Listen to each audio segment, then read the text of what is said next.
নমস্কার বন্ধুরা, তো আজকে এলাম বরম বাবা মন্দির শিলকুড়ি। তখন তোমাদের আমরা দেখাই আর আস্তে আস্তে ভিতরে যাই আর দেখো ঠাকুর দর্শন করো। অনেক মানুষ এসে ঠাকুরের পূজা দিতে।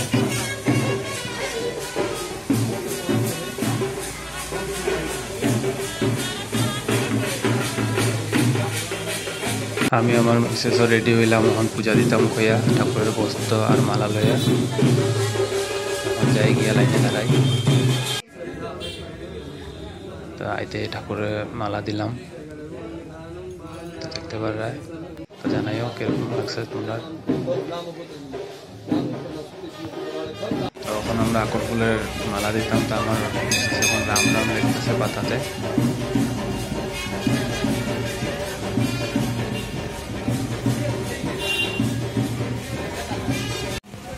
দেখতে পারায় সামনে ভিড় নাই গীতা লেগে আস্তে এত সময় ভিড় আছে, তখন সবাই যোগ করতে দাঁড়াইছে। তো সবরেই আমের ডাল দিতে আছে দেওয়ার লেগা, সবে দিতে পারতেছে, কোনো ভেদাও নেই। তখন আইলাম আস্তে আস্তে রাম মন্দিরের দিকে। একদিকে ভালো আছে, আমরা ভিতরে কইছি ঠাকুর মশাইরে যে একটু দরজাটা খুলে দাও, ভিতরে পূজা করুন।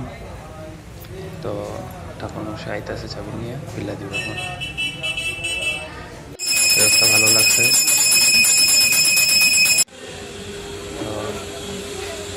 বরম বাবা মন্দিরের কমিটিও বহুত কিছু খাওয়া দাওয়ার আয়োজন করছে, আর ভালোই লাগছে, তারা খুব ভালো মেনটেন করছে। আমরাও প্রসাদ নিছি। তো পাতাতে পুরি নিরামিষ সবজি দেখ রায়, কিন্তু তারা অনেক আইটেম বানাইছিল, পনির, ডাল, সুজি। তো আমরা পাইছি পরে। তখন খাওয়া দাওয়া শেষ, এখন আমরা আস্তে আস্তে আমরা বাড়ির দিকে যাবো। তো বাইরে গেলাম।